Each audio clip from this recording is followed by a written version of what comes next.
Hi, welcome to It's Not Letting Me. Today we're talking about the cloud. What is the cloud? In computer terms, it's a shared backup that's shared across the internet. The cloud usually just means the internet. In water terms, it means an evaporated source in the sky. So we're going to explain how those two ideas come together. The cloud is brand agnostic, meaning any device, any brand can use all of the same data. So you might have an Android phone, which has 16 gigabytes of storage. Or you might have an Apple device that has 32 gigabytes of storage. Or you might have a laptop that has a much larger amount of storage. Perhaps it's a Windows laptop. And it's much bigger.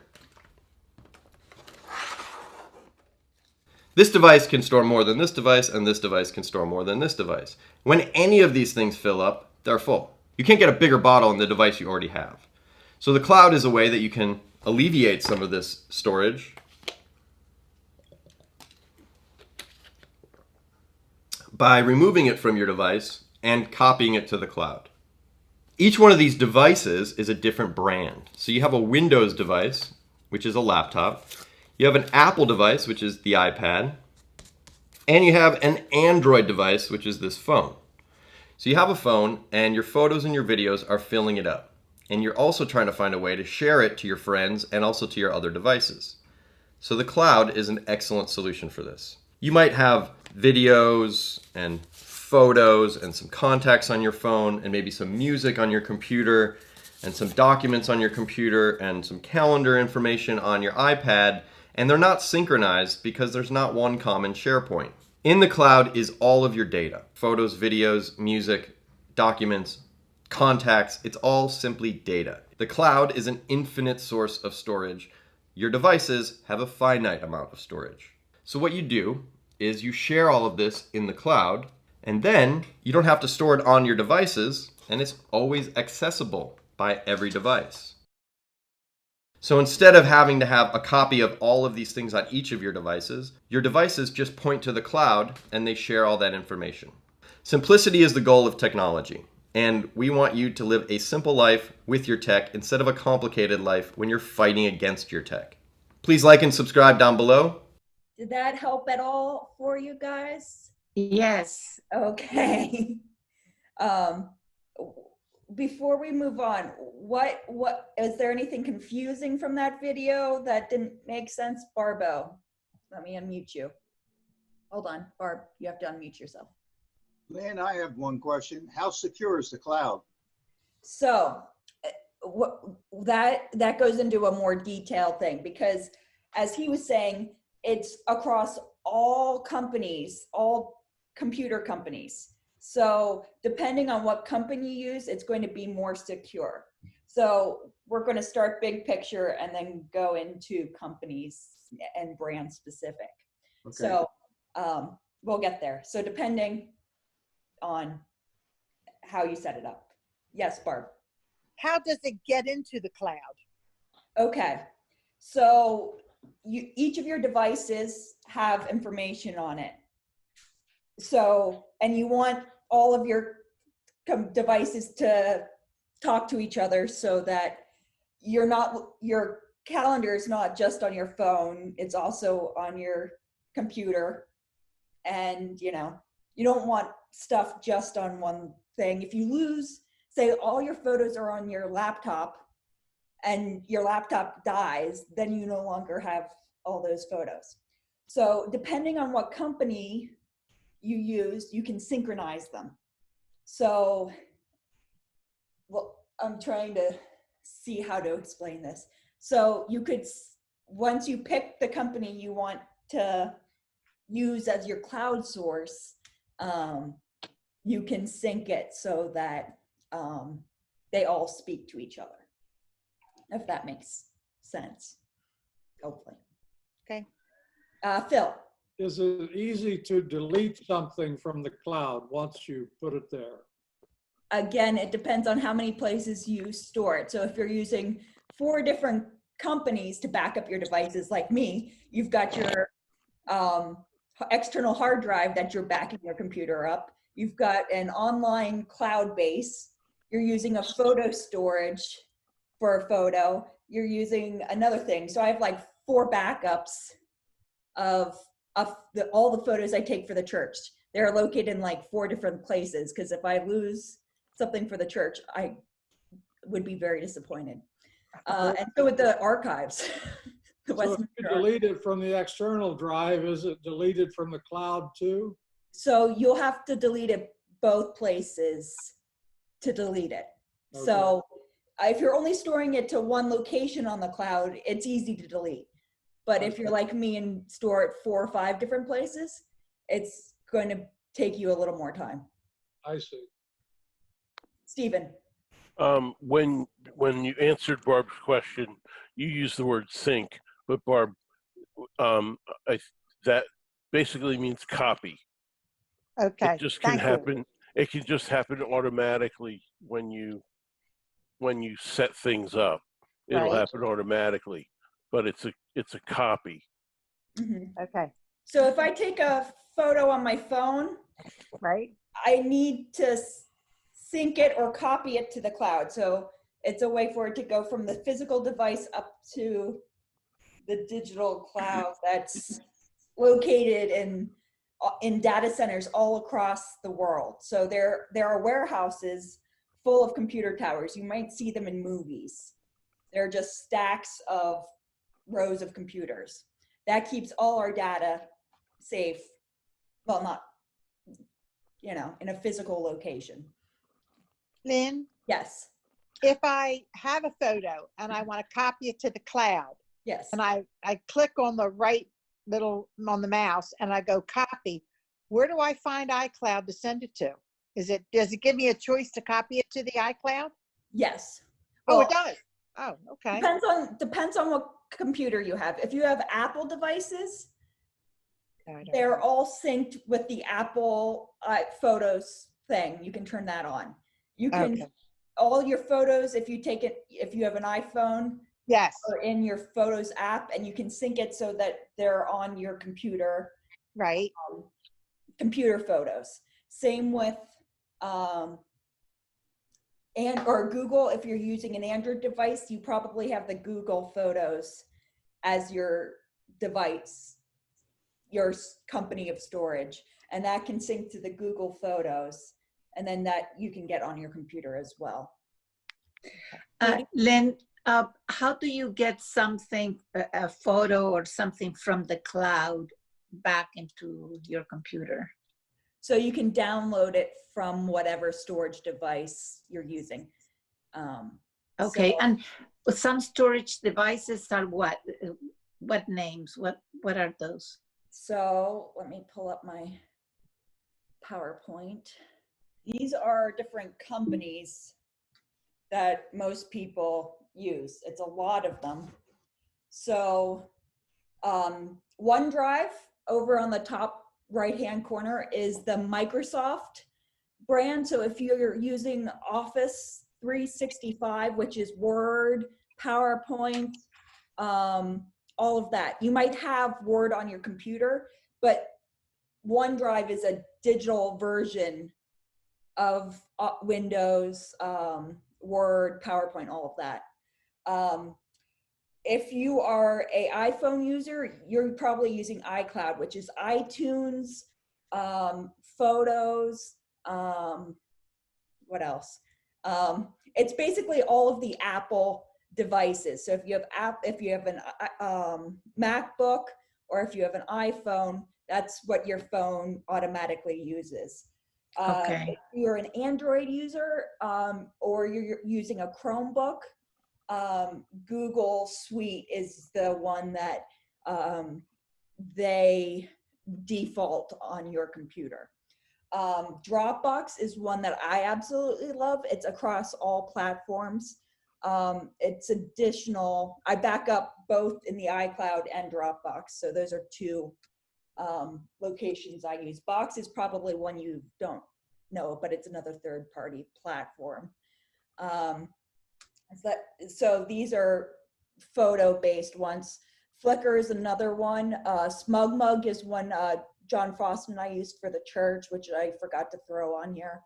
I'm trying to think what else, other companies. These are music ones.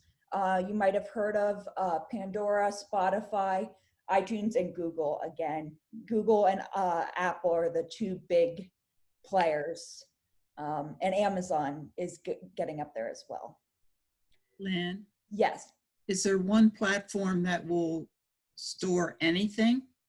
So basically all of OneDrive, iCloud, and Google can store depending on what, but they're separated into different categories.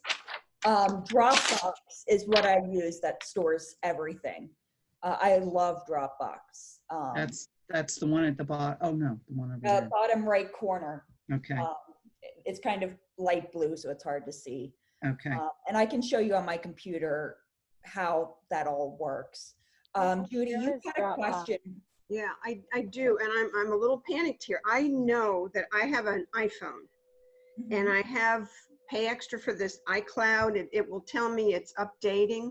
I assumed pictures were being saved automatically. I have not done anything to save them. I just assumed that the saving was happening automatically.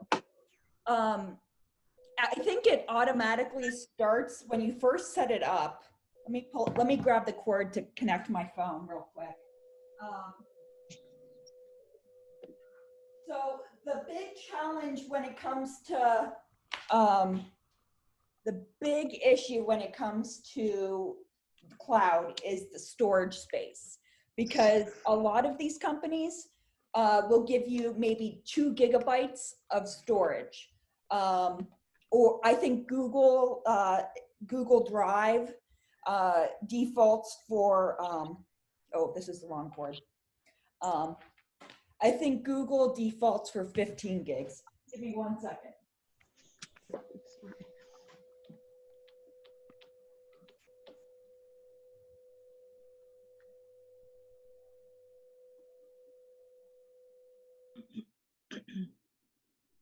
Okay, sorry guys. Wasn't planning ahead today. I'm a little discombobulated.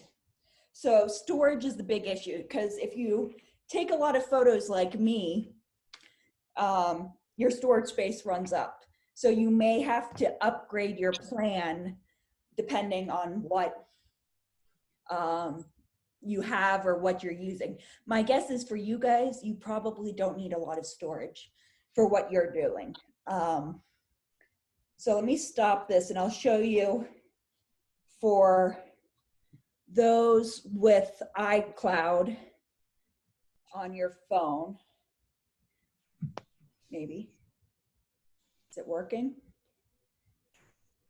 Ah, there it is. There it is. Yay. Okay. So there's a new software update for the iPhone. So if you haven't done that yet, do that, because it came out this morning. So keep updates.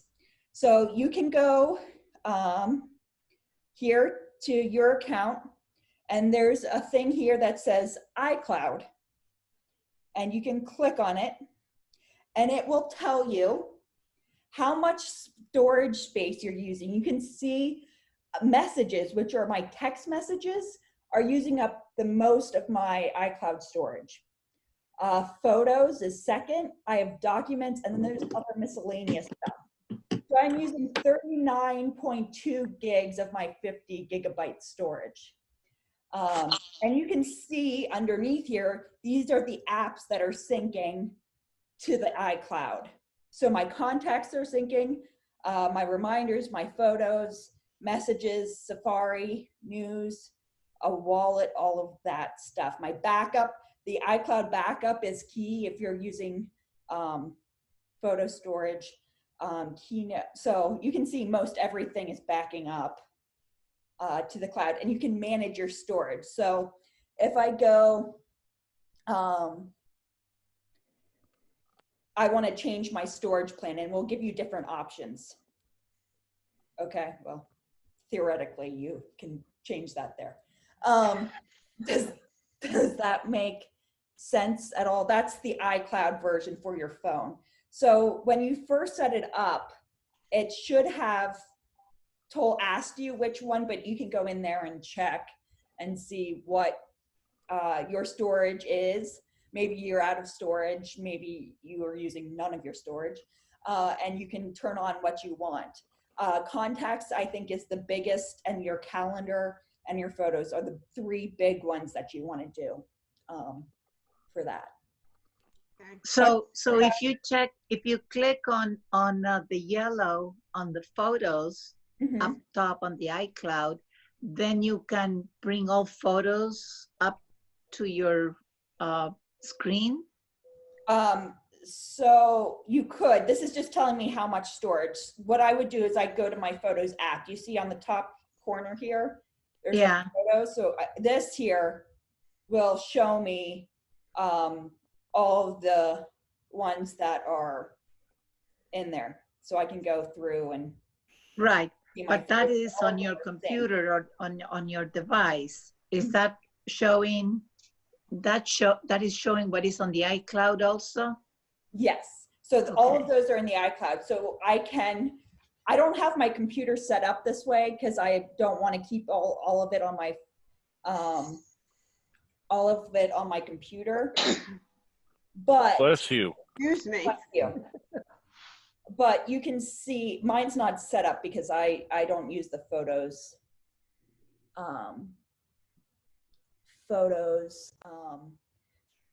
Thing, but down here at the bottom it says photos, and it's the same icon as the one on my phone because I have an app, a MacBook. If you have a PC computer, you won't be able to do this unless you download the Photos app on your computer, which I don't even know if you can do because I've never had to. Whose phone's going?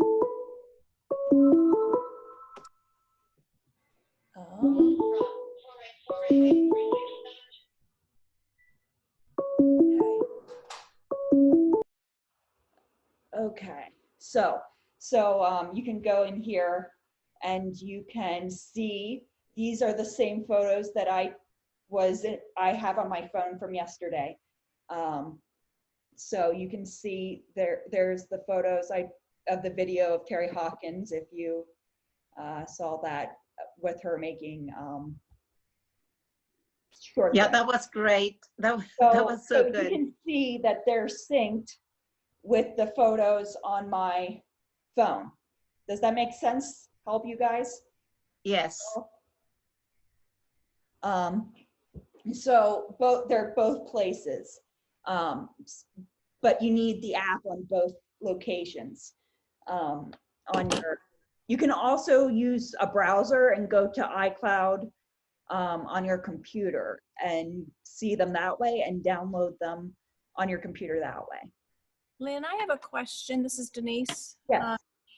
So I have an older iPhone, and from time to time I run out of storage on it because I have too many photos on it.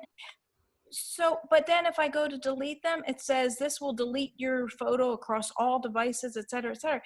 Can't you keep them in the cloud without having them use storage on your phone or device? I don't understand how you do that. So you would move them to a third-party storage device. So you could use something like Flickr or SmugMug or Dropbox, where you can then take all of it from your iCloud account and put them in a third-party account and delete them then from your iCloud account.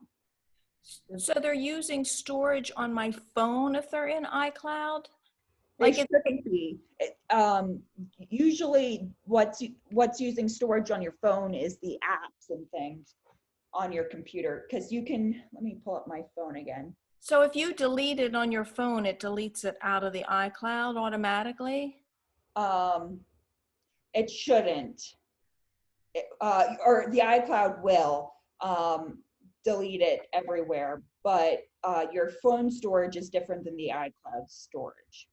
Correct. And it was my phone storage that I was running out of because I had an old iPhone and it didn't have much storage. So I thought I'll delete some pictures because I can always get them back from the iCloud, but it said it was going to delete it across to everything if I said yes to it. So Huh. I guess my question is, I'll have to look at that. if it's saved on your phone, is that different than being saved on the iCloud? It can be. It depends on how, again, it's set up.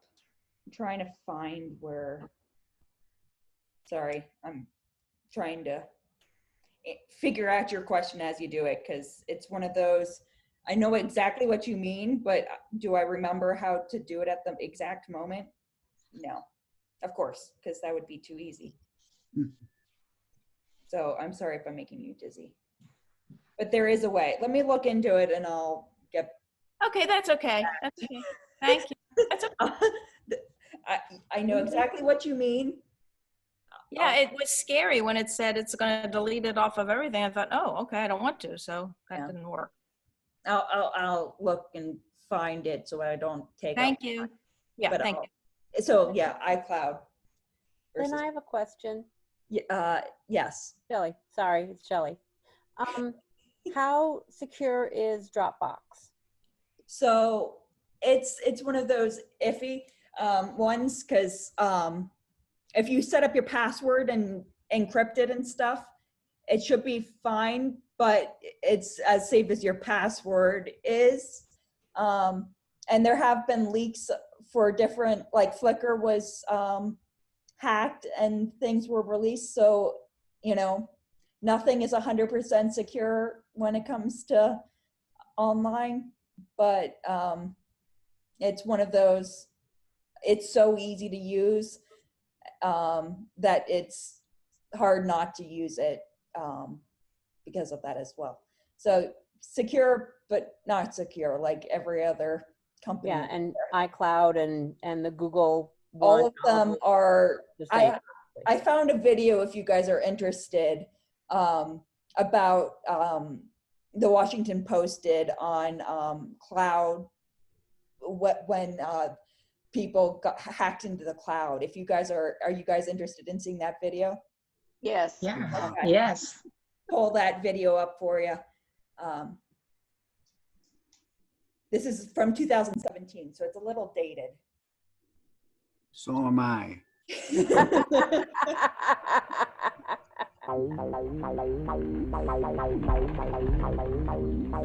Remember February 28th, 2017? That Tuesday when the whole internet seemed broken? Slack, Quora, and Medium were among the sites that experienced a big-time fail that day. What was the deal, anyway? The answer is pretty simple. There was a problem in the cloud. You know the cloud. Your photos on Flickr, music on Spotify, your Google Docs, all in the cloud. Picture rows and rows of towering racks holding stacks of hard drives where users can access data they've stored or run applications through the internet. At least 70 data centers are located about an hour outside DC in Loudoun County, Virginia, and a lot of money is going into the cloud computing industry. Amazon Web Services, or AWS, brought in about $3.5 billion in revenue in 2016, about 8% of the company's overall revenue. We generally think of the cloud as pretty safe, should we? Ramnath Chalepa is the expert who first coined the term computing cloud. He says the only way to keep data truly safe from hackers would be to take everything off the network, put it in a lockbox, and throw away the key. Yeah, right. So how do we keep data in the cloud safe? Instead of physical barriers, cloud computing services use logic-based locks, like passwords and security questions, to keep hackers out. And they have experts monitoring their servers around the clock. They're looking for malware attacks, users connecting to bad IP addresses, and anyone trying to access info they shouldn't be able to see. But there's a problem with trusting other people to protect your information. They're just people. They can be subject to bribes, trickery, and good old-fashioned human error.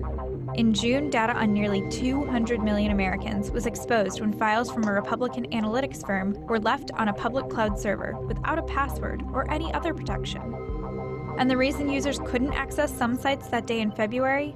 It turned out an AWS employee made a typo. Those keystrokes knocked out support systems that make AWS run properly. A typo? Clearly, cloud-based services aren't invincible. But they can be appealing to organizations that don't have cybersecurity at the core of what they do, like some federal government agencies, for example. The Department of Justice, Department of Defense, and FDA all use a cloud product.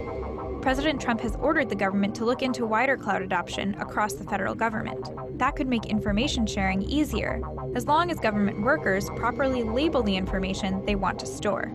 An organization called FedRAMP was founded in 2011 to help federal agencies incorporate the cloud into their IT infrastructure. Shalapa says moving federal agencies to the cloud might be a huge investment in the short term, but it could pay off in security and productivity in the long term. As for your Flickr photos, it never hurts to back up your files on a CD or flash drive.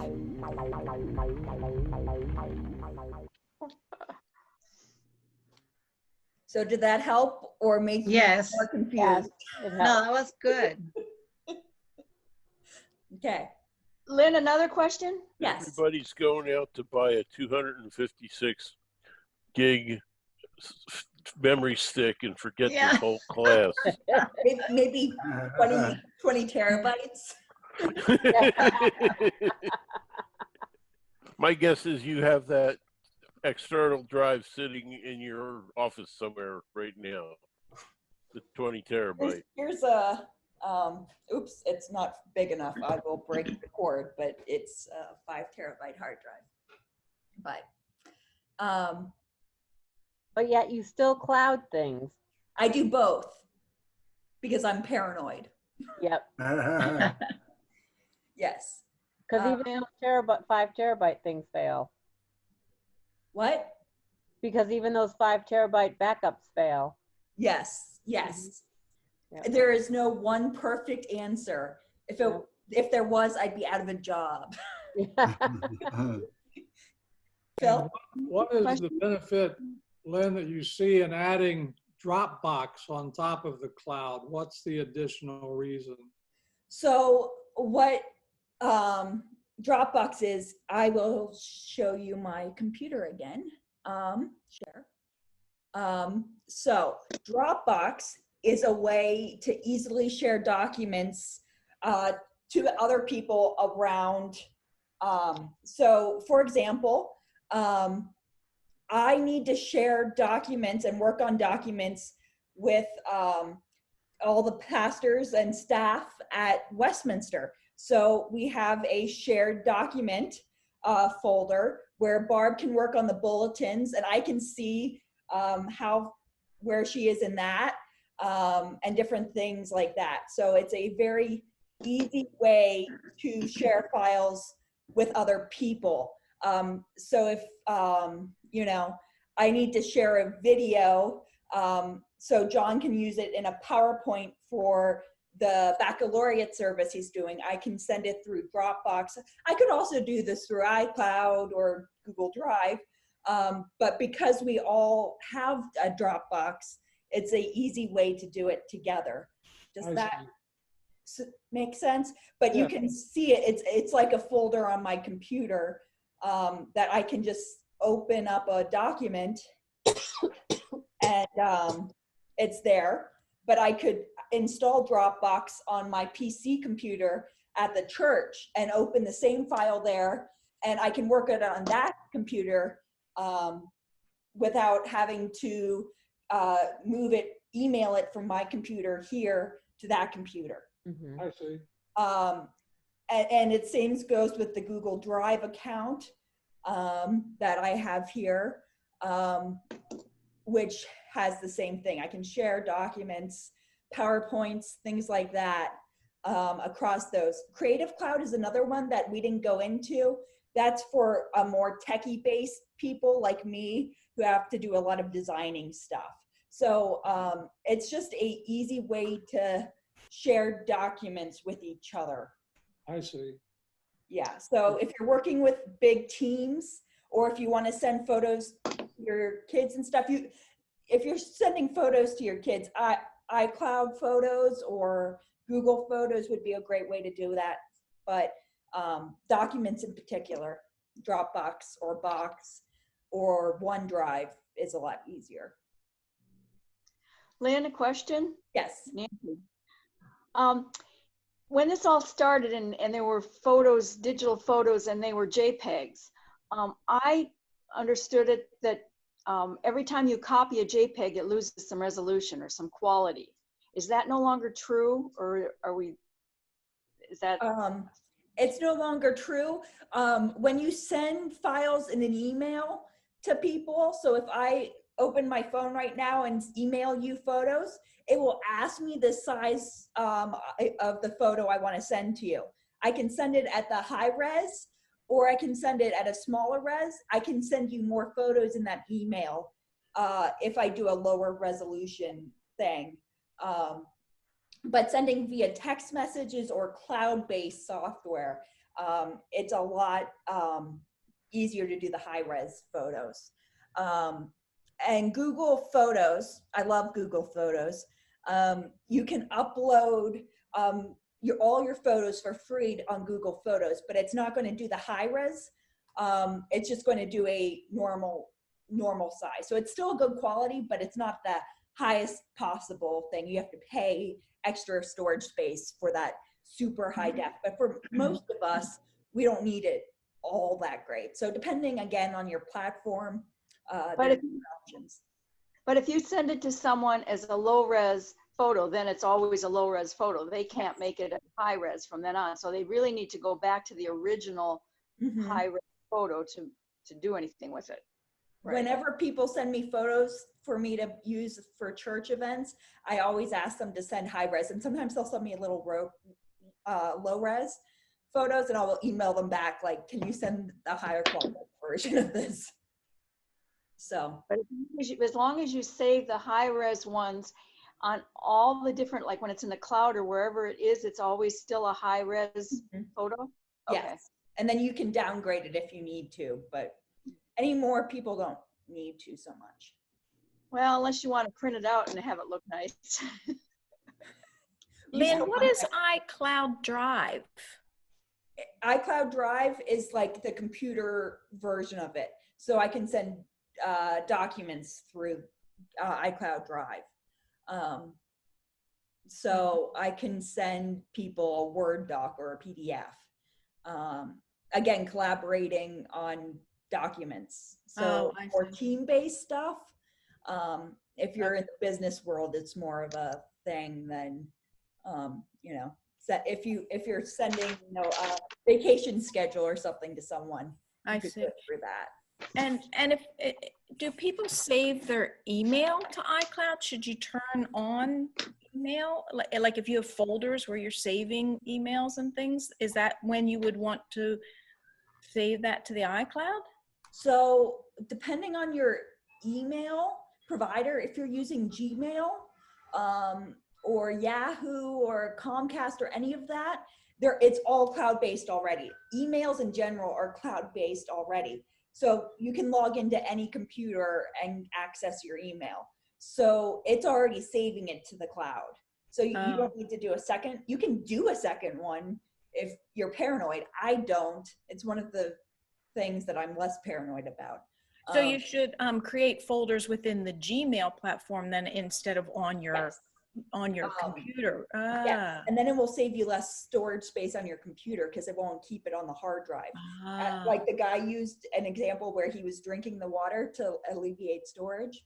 So instead of doing it on your Mac Mail or your Outlook, creating folders, because that stays there. So if you get a new computer, all those folders will disappear. So you have to recreate them and move the emails back over. So do yourself a favor and make it a cloud-based, and you can do that in Outlook or Mac Mail, or you can do it on the browser version. Thank you. Thank you. Dan. As a relatively regressive desktop user, how can I use, am I using, and how can I use the cloud? So you can, the so ones you're you a meant, PC user. I'm sorry, what's that? I'm sorry. So as a PC user, you probably don't have Google Drive downloaded on your computer. So you could download something like Google Drive or Dropbox and then sync it that way. but again, you have to pick which. What would I be syncing? You can sync whatever you want. So if you want to get the photos from your phone to your desktop, check and see, do you have an iPhone or an Android? Oh, you don't have a phone. Never mind. I'm digitally challenged. Yes. I have what's called a landline. So What's that? There's nothing wrong with a landline. So you probably have less things that you need to sync because you don't have iPads and you don't have smartphones. So there's less reason for you to need to sync because pretty much everything that you do is on that desktop, right? right. So I'd say you could back up your computer to the cloud the same way you back it up to a hard drive, like I do. Yeah, I back it up. I have a little hard drive or a little backup drive in the back here. I don't think it's that big thing that you guys are talking about, but yeah. So that's being done. Then you're all set. You don't need to worry about anything else because you're not doing more than you need to. So we'll keep it easy for you. Thank you. When you get more technology in devices, then you have to worry more about syncing. Now that I'm excessively mature, I prefer that approach. So that's good. Lynn, this is Dave Goodale. Yeah.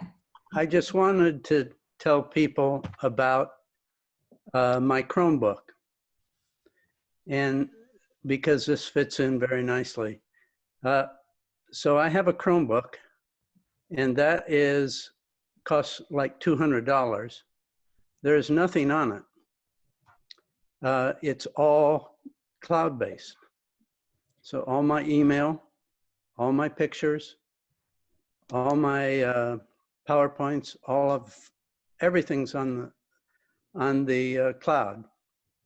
And what's the advantage of that? Well, Barb had a Chromebook also, and her car was broken into, and the Chromebook was stolen. But they didn't steal anything of hers because everything was on the cloud. So and all of your Word, PowerPoint, Excel is all available for free on a Chromebook. And it comes through the cloud. So as we're talking about cloud-based technologies, I think it's important to understand that you can get a relatively cheap computer and get everything that you buy in Microsoft or Apple for free, and it's all based on the cloud. At some point, Google contacted me and said, wow, you're using up a lot of our cloud. We're going to have to charge you $9.99 or something every year. And so I do pay a fee. But that's an example where nothing's on my computer and everything's on the cloud. So, and it's been that way for, I don't know how many years, 5 or 10 that I've had the Chromebook. Just thought I'd throw that in. Mm-hmm. You're Dave and we're not.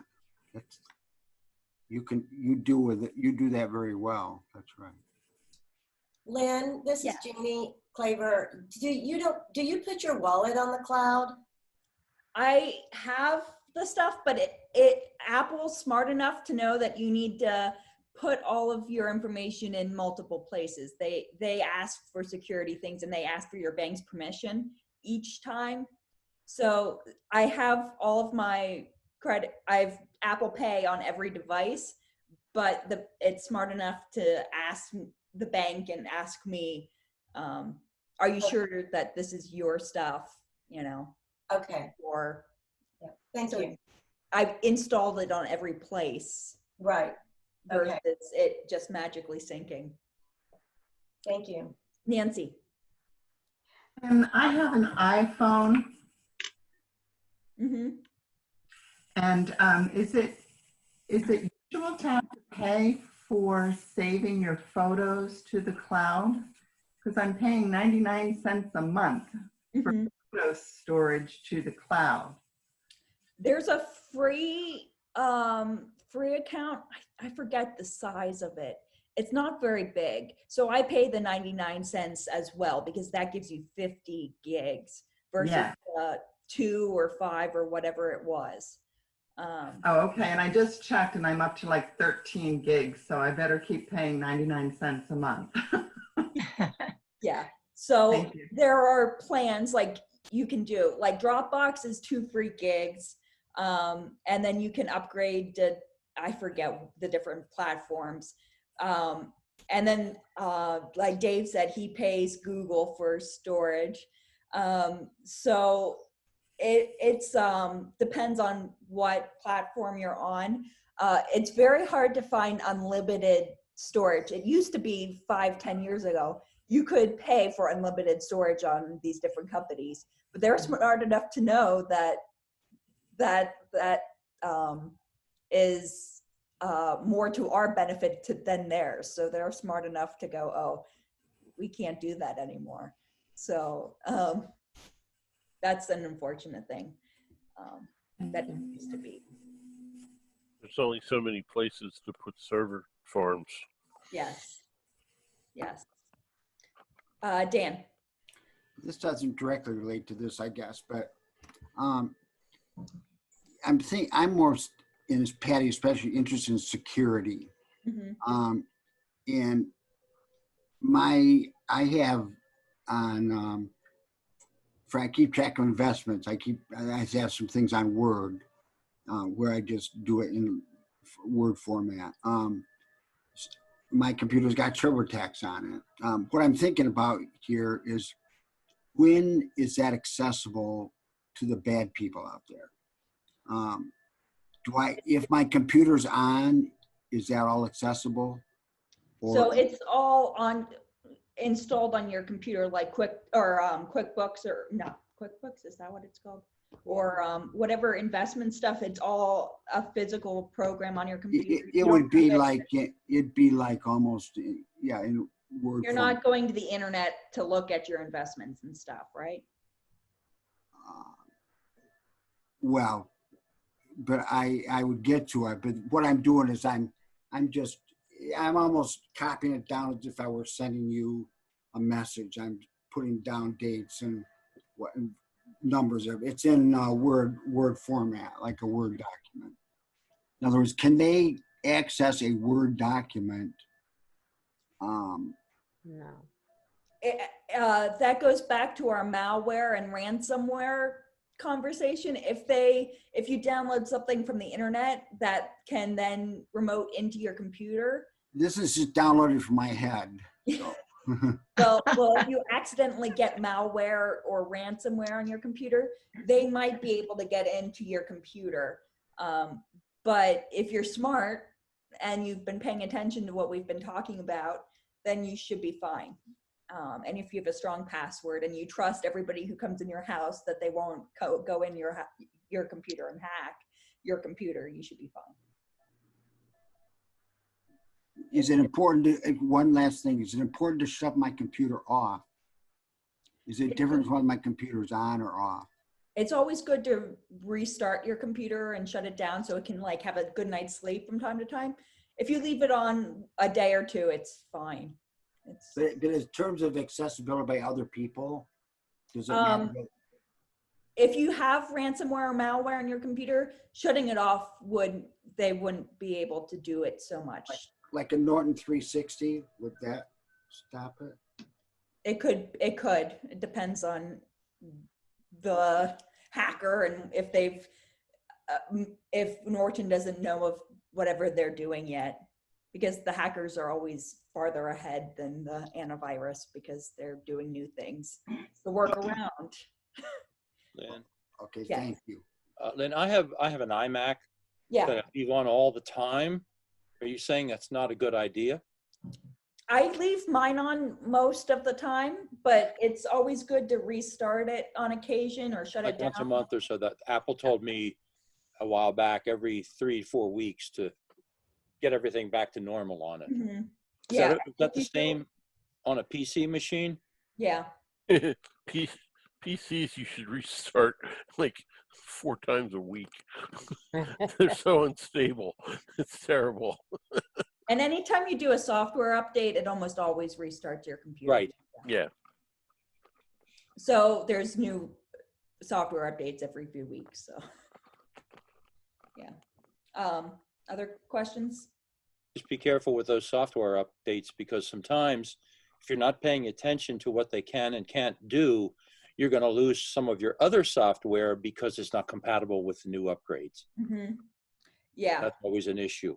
Yes. If they offer a new, what's it called? Like Catalina versus Maverick or Windows, whatever the new Windows thing is, always make sure that all your programs are. I'm not on Catalina on the church computers yet because of that reason. I'm not either. Yeah. Lynn? Yes. In the very beginning, you were talking about brands. One, I guess, one brand versus another brand. So what brand do you recommend? I think it depends on what devices you own and what you're trying to do.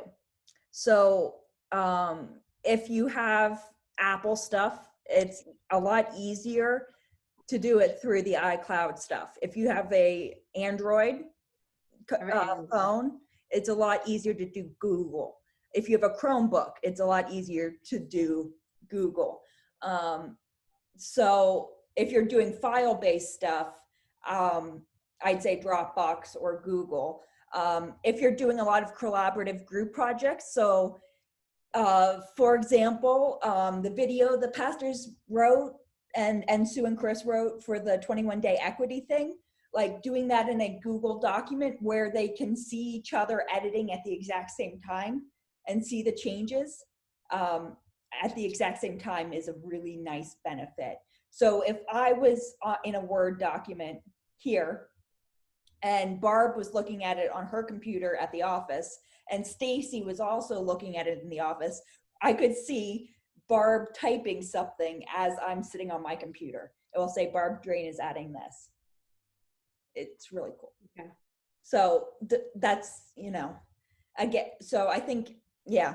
So if you want to say what you're doing, I'm happy to recommend stuff, but. I'm not doing anything. I haven't a clue. Lynn, yeah. For something you just said a minute ago, yeah. I got something yesterday about, I don't know if it was from Microsoft, so I'm saying, here, we'll do a browser update for you. And I said, yeah, why not? An update. So I started it, and then it became clear to me that what they're trying to do, I think, is take over. I use Google Chrome, and it was their way of taking over and me switching browser users to them rather than Google Chrome. Does that make sense to you? Is that what they're doing? I'm guessing they asked if you wanted the new Edge. There's a new version of Edge that is coming out. And so my guess is they were switching you over to that. And anytime you download anything on the computer or do an update, it will go, do you want this to be, there's a pop-up and it goes, do you want to make this your default thing? And it's usually always automatically checked. So if you're not paying attention, it's very easy to change your default browser or whatever device. So you have, if you want to keep Chrome, you have to uncheck that. So you can go into your control panel and change it back to Chrome if you did that accidentally. But should I even go through the update? Am I going to benefit from it? Oh, yes. It will make it more secure and stuff. Always do the updates, especially for browsers, because it's usually security features they're adding. Maybe that's helpful. I don't know. Other questions? Thank you. Yeah. No? Did I explain everything, guys? You know all the information. Yeah. You're all techie. You don't need me anymore. No, don't confuse that with confusion. We're not smart enough to ask the right questions. That's not true. Nancy? a download type question. I get a message saying they wanted to do a BIOS install. Do I want to say yes to that? BIOS, like Verizon? No, B-I-O-S. B as in boy. BIOS. BIOS? Which is Oh, something to do like with headphones? Do you have like those headphones? No, not Bose. She's talking about a BIOS is the startup, isn't it? It's the PC bootstrap program that gets your operating system running. Oh. You So want that's saying to answer a question? Yeah, a BIOS update is very important because it's saying the computer that you bought has had an update to its startup mechanism. So I would recommend that you install it. Okay. What company is sending you the request to update it? Well, it's either Dell or Microsoft, but it's it sounds like it's coming from a reliable, like something I should do, but I just never heard of it, and so I had said no. Okay. It's actually downloaded. I think it's not installed. I just didn't say. I didn't. Well, if Microsoft would not be updating your BIOS, Dell would, if you have a Dell computer. All right, then it was from Dell then, I guess. Okay, then I would go ahead and install it. Okay, thank you. Lynn? Yes. This is replaying, this is doing a rerun, I think, probably, but if you get things on there and someone's gonna do you a favor or something like that, they've got something new for you, and say it's Wells Fargo or something like that. How do I know that it's really them and it's not a bad person again? Mm-hmm. How do I know that? So if you hover over the email, it should show you what that email address is.